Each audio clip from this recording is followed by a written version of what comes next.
Hello everyone, Criticorn here. Today I want to talk about Star Citizen and the pirate career. And even though I would never dream of participating in such illegal activities while I adjust my peg leg and eye patch here, I wanted to share this info for you newer players who really weren't sure what to expect from a pirate career. It's also worth noting that Chris Roberts and his development team have mentioned other games where the pirate community is more small and isolated and ends up being more of a form of a punishment than a reward.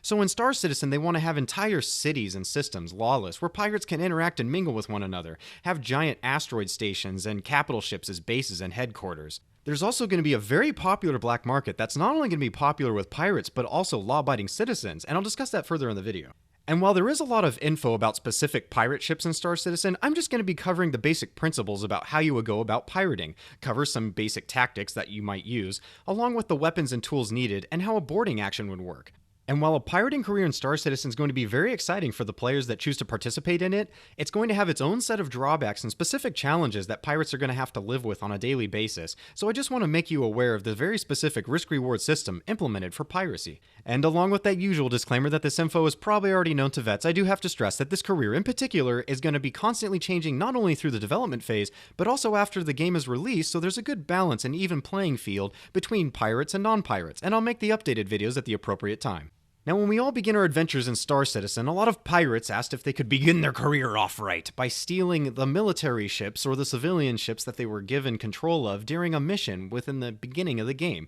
The developer said you could, and then to theorycraft a little bit, I would imagine there would be hefty consequences from stealing from the UEE military as they put a hefty price on your head, along with civilian contracting companies which would probably hire a lot of bounty hunters to track you down. It's just one way of going about becoming a pirate, but it sounds really exciting, and I can't wait to read the stories of how high people go up before they decide to turn against their employer. Now, one way a pirate is going to make a huge fortune is participating within the black market. The developers have said that the black market is going to be selling items that are illegal within the UEE Empire, and while pirates are going to be bartering amongst themselves, players like me who are civilians and citizens of the UEE Empire are also going to want to partake in purchasing those items. From UEE military hardware to ship weaponry, targeting systems, modified engines and scanners, along with rare content all the way to the UEE military capital-sized ships, pirates stand to make huge fortunes with the loot they can sell. Of course, how you acquire all these items to sell in the black market is going to be where the pirate adventure is going to be taking place. But before going on the pirate adventure, it's important to understand that both developers and major YouTubers have all suggested that piracy as a whole is going to be a team effort. This doesn't necessarily mean you can't run solo, but it does mean that you might need to hire an extra NPC at the very least to participate in the boarding action or to fly escort. Of course, there is going to be a cap of 1 to 2 ships that you can hire, as the developers don't want you to hire your own private fleet. Of course, players that decide to work together not only reduce the danger level, but stand to gain more as well. Now, I am going to theorycraft a little bit on this next part of what a pirate squadron might be comprised of, but I think it's going to be actually very common, and worth noting that almost any ship is going to have a very useful purpose within the pirate squadron. I think it's going to break down into 2 simple categories of support craft and fast attack craft. The fast attack craft will go in and disable the ship, while the support vehicles come in offering their services, whether it be the reclaimer, which could then mince up the ship, to the Banu merchant, which could offer its large cargo hold, or even the crucible, which could then repair or tow the ship, then making more money for the pirates. Even the science ship with its space telescope could zoom into asteroid fields or cargo trade routes and help locate ships for the pirates to attack. Of course, if that giant space telescope isn't handy within your squadron, it's going to be very beneficial to understand how the economy works. Having a general understanding of how the nodes perform and function, along with which ones are in dire need of resources, will help a pirate identify which trade routes will be very busy with traffic.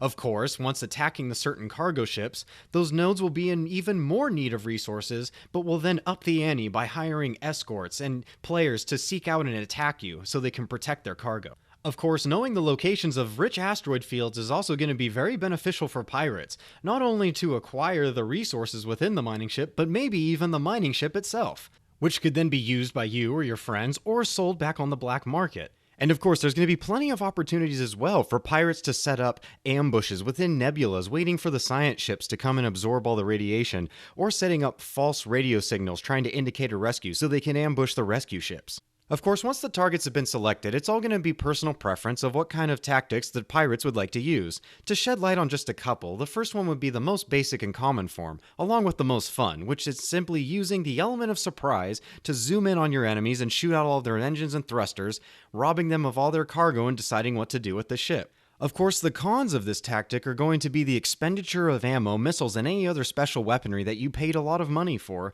along with repairing any damage to the ships or even losing your ships themselves. The second tactic would be using the threat of force, simply surrounding a player with your fleet of ships and showing them that there would be no sure victory if they decided to put up any resistance. Of course, while the element of surprise is lost, most players would certainly yield all of their trade goods if it meant their ship surviving along with their lives. Of course, while battle tactics are one way to give a pirate an edge in a battle, the level of gear and the investment put into all the targeting systems and tractor beams is also going to be a major factor. Tractor beams are going to be one very important tool that a pirate needs to use in order to hold the ships in place where the engines have been shot out. It's important to note that the ship using the tractor beams must be the same size or larger than the ship that the beams are being used on. It's also important to know that tractor beams must only be used on ships that are completely disabled. Should they be used on ships that are still moving or have functioning engines, the energy will revert back to the ship using the tractor beam, thus causing massive damage to the tractor beam and the ship itself.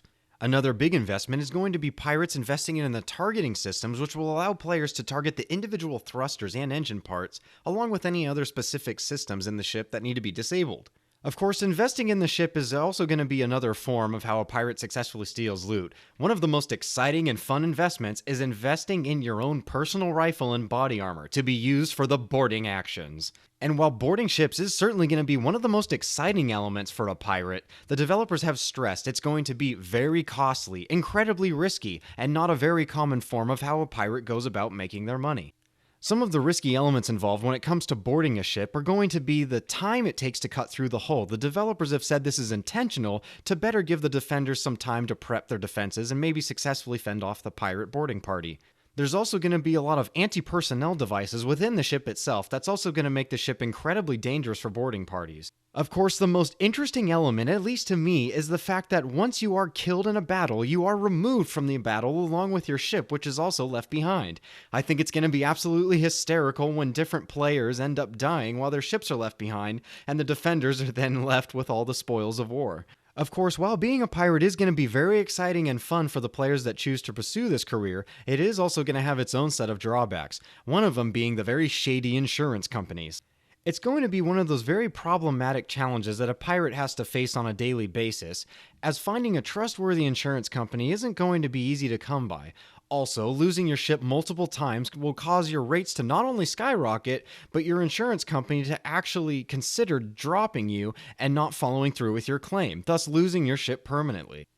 It is important to note, though, that while this does seem like a miserable aspect of the game, Chris Roberts is simply trying to mirror real life in this aspect. While you are a lawbreaker, you need to resort to using the underground channels in order to try and get insurance claims. You're not going to be able to use the government-regulated insurance claims that are always going to follow through. It's also important not to forget all the bounty hunters who are going to be tracking you pirates throughout the galaxy. While it is a badge of honor to have that massive reward attached to your head, you need to have a keen eye for certain scenarios that don't seem to fit, whether it be a wounded mining ship all by itself or some cargo ship that doesn't have any escorts. It could be the bounty hunters who are trying to spring the trap and capture you to collect the reward.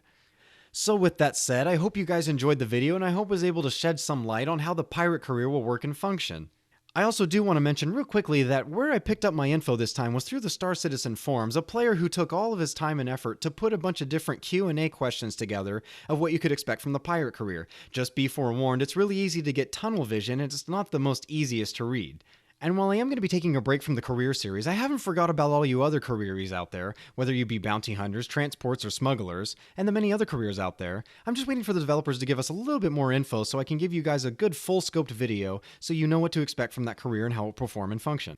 And I want to thank you all so much for all the support you've been giving me in the comment section, saying how much you're enjoying these videos. While there is going to be the added pressure that the new series might turn out to be that Hollywood flop franchise that we all dread, I hope you guys enjoy the ship series, and I hope I can pull it off for you. So with all that said, I hope you have a great week, a great weekend, and I will talk to you all later.